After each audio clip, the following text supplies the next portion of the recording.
ఎప్పుడో జరిగిందని చెప్పి చూపించి ఆ కేసు మోటార్ బైక్ కేసు అప్పట్లో పోలీసులు తీసుకోలేదు అని చెప్పి మళ్ళీ పోలీసుల మీద కూడా ఒక తప్పుడు ప్రచారం మళ్ళీ పోలీసుల మీద కూడా వేసి అసలు జరిగిన ఇన్సిడెంట్ ఎప్పుడు అని అంటే ఇది 17/1/2024 జరిగినది. ఎవరి బైక్ నాకు కాలింది అని అంటే ఆసిఫ్ బైక్ కాలింది.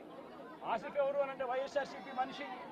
చేసింది ఎవరు అని అంటే తెలుగుదేశం పార్టీకి సంబంధించిన Telugu Desam X chairman Shamim, Telugu Desam state secretary Ayub Khan, వీళ్ళంతా ఎంత దారుణంగా ఫ్యాక్ట్లను ట్విస్ట్ చేసి ఎస్పీ అనే వ్యక్తి కొత్తగా వస్తాడు. వచ్చిన 3 రోజుల కిందటే ఎస్పీ వస్తాడు. ఎస్పీ వచ్చిన 3వ రోజు హత్య జరుగుతుంది. ఇన్సిడెంట్ జరిగిన గంటలోపే ఎస్పీ బయటకు వచ్చి ఇది ఇద్దరు వ్యక్తిగత విషయాలు